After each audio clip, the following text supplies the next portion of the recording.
Okay, I just picked up this Vevor 660 gallon canister filter. It's only about a little bit over $100, like 110, so half price of like a Flubel. It's got 5 media baskets in it, 660 gallons per hour. It's got a spray bar that comes with it, and then over there is the inlet tube, and then the inlet tube actually has a skimmer, so you can see the skimmer running around.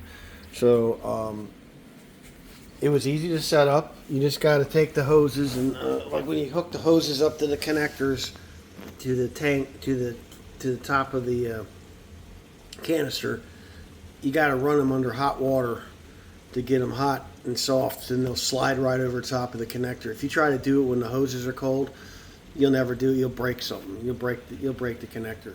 So heat your hoses up, slide them on, and then you screw that top on to secure the hose, and like this part right here, you screw that on.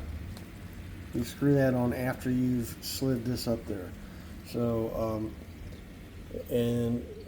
so I've got the outlet over here, and then the inlet way over there. So that's the way you should do it. And then I'm probably going to add a wave maker in here to get current going. The water's a little yellow because the tannins are coming out of that piece of Mopani. It's fine though. Who cares?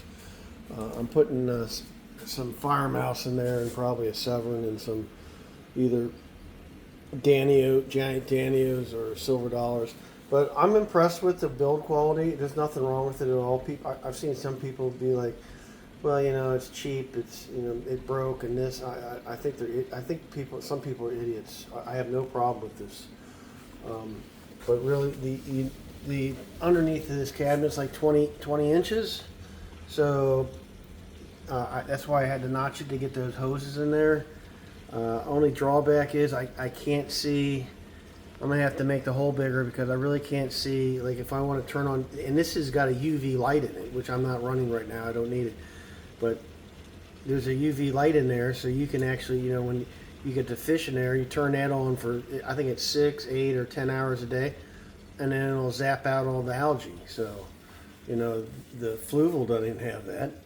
And then it's really easy to. So once you hook up the hoses, there's a primer. There's in the back corner. You can't see it, but you slide off this cover, and there's a primer there. You just pump it up and down, and it'll start filling these tubes with water. And I found the easiest way is to turn off the outlet hose. That when you turn on the one on the right, you shut that off, and then you pump it and prime it until all the water goes up that hose all the way up to the top, and there's no air in it.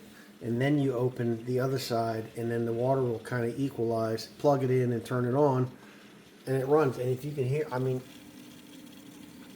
besides a little bit of air running through there, it's quiet. It's very quiet as a mouse. And these Chinese companies are like kicking these old companies' asses with their prices, and I love it. So, because aquariums aren't cheap anyway. I got the aquarium from Petco for half price, $150. And then I picked up this Hydra air pump, and listen to that. I mean, it's barely noticeable. So yeah. So if you're looking at the Vevor tank, the Vevor canister filters,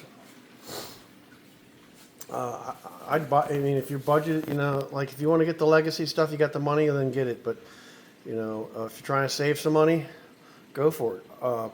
Main thing you want to do is like all the O-rings. You just need to put some like Molly coat on them once in a while when you change it, just to make sure that they got a good seal and they won't leak. So I got no leaks and hardly any sound.